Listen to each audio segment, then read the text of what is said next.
Alright guys, what's going on? Welcome back to the Everything College Football Podcast. Today we're going to be doing our 2022 preview and prediction for the BYU Cougars.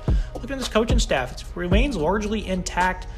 Kalani Sitake's back for his 7th season, back-to-back 10-plus win seasons for the Cougars. Aaron Roderick is the offensive coordinator, his 2nd year in that role, 6th year on staff. And Tuyaki, he's been the defensive coordinator every year under Sitake. So the staff has largely remained intact over the most part of this last decade here. On offense, you got Jaron Hall, a player really impressed last year. Beat out Baylor Romney. He's now transferred. Hall, though, takes over for a 2nd year as a starter. A dual-threat guy, very impressive speed. He's a heck of an improviser, makes plays out of the pocket with his eyes downfield. That's one thing that really stands out about him. And that's not to take anything away from this offensive line that was highly impressive. There was plenty of clean pockets last year for Hall, but when things break down, he does a very good job of making something out of nothing. He can throw off platform. He does a great job of doing that. I also like the way he identifies one-on-one coverage. He doesn't take risks with the football. He puts it in the radius where only his guy can make a play on it. He can really rip it, especially off play action. This offense had plenty of balance a season ago. Hall only had 300 yards, 3 touchdowns on the ground. Pretty good numbers. I really liked the 258 yards per game through the air, though. 20 touchdowns, only 5 picks. So, again, reiterating how good he was in protecting the football. They lose Tyler Eliergy in the backfield. He had 1,600-plus yards, 23 touchdowns last season. That was both 2 of the top numbers in college football. He was there at the top in both of those. They replaced him with a similar style running back in Christopher Brooks, the transfer from California. Much bigger at 6'1", 235, but they both run with a attitude. They run with plenty of physicality, run behind their shoulder pads. I think this is a perfect replacement for Algieri, if you could find one. Both backups at running back. Both backups, Jackson McKesney, Wapeni, Kyoto.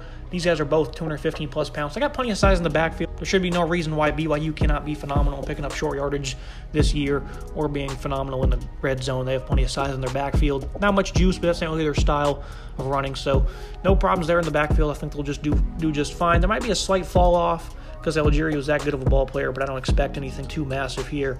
Looking at the weapons, Jaron Hall has to work with on the outside, though.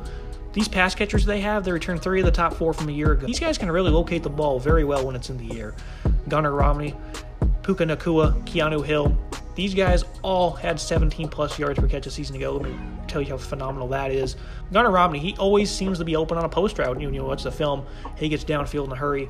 Nacua, 800-plus yards on 43 grabs, very productive. Keanu Hill, similar numbers as well. These guys all play very well roles in this offense. BYU, they were 6th nationally in 40-plus yard passes.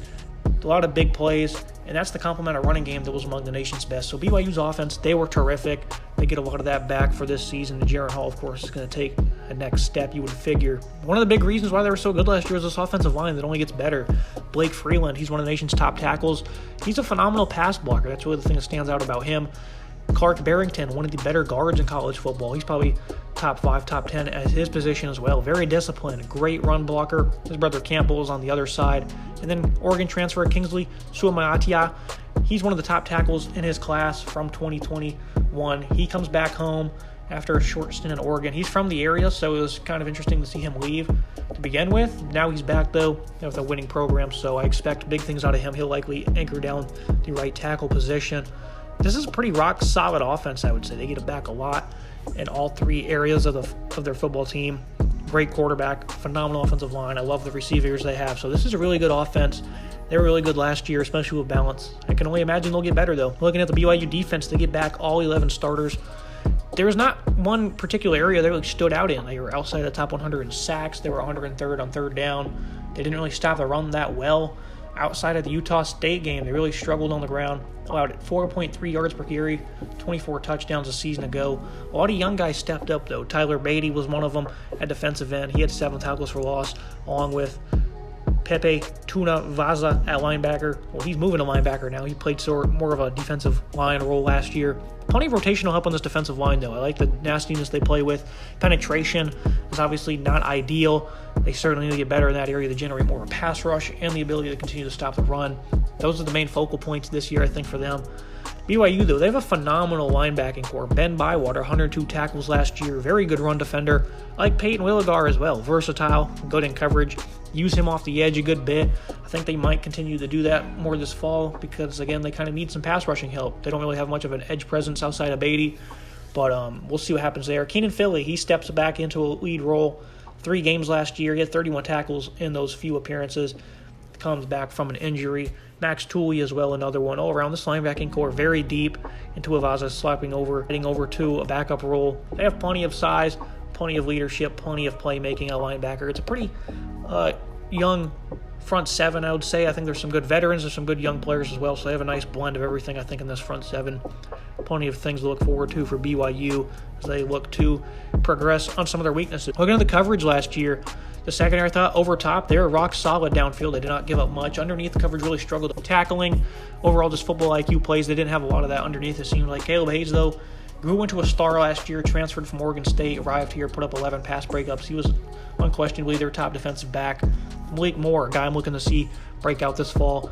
Great tackler at free safety, 3 picks last year. Still knew the defense. He switched over from offense, so he's still very young. A lot to learn, I think, on this side of the ball for him. He's a senior, though, so I think he's certainly going to break out this year. And Caleb Christensen, we'll see if he can get back into the lineup. Overall, I think, kind of like offense, all 3 levels of this defense has plenty of guys, young guys, too, that can continue to step up and get better. I like this unit top to bottom. Getting back every single starter certainly helps as well, and I like the rotational help they have as well, especially on the defensive line. The independents usually do not get a lot of respect when it comes to their schedule, and it makes sense because they don't play in a conference.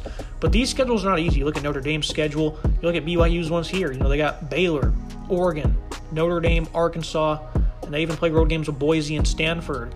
Of course, you see teams like Dixie State, Liberty, ECU, USF, and you're not that impressed. But top to bottom, the schedule is not easy one bit.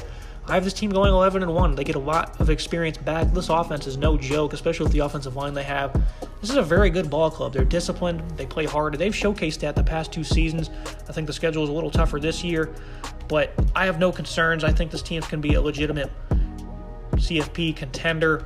They play Notre Dame in Vegas. That's not a far drive from Utah. I think the fans will certainly come out for that one from Provo. They'll make the drive down.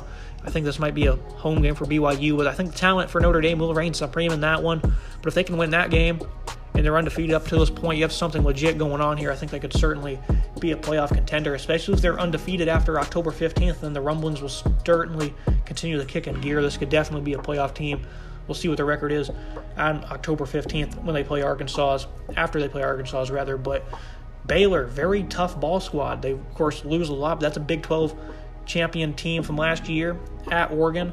I'm not really high on Oregon this year. They lose a lot. Dan Lanning comes in. I don't know if that was the right hire. We'll see what their identity is. They're playing in Week 3 on the road. That should be a close game. Overall, there's plenty of games on here that can build a CFP resume, I think.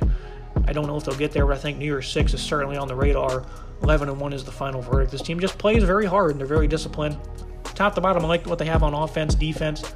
I think Jaron Hall and that unit are certainly going to make some waves this fall. And the defense, they can only get better returning everybody, and they were not very bad last year. They forced plenty of turnovers, 20 of them. So I think some of those young guys will continue to get better.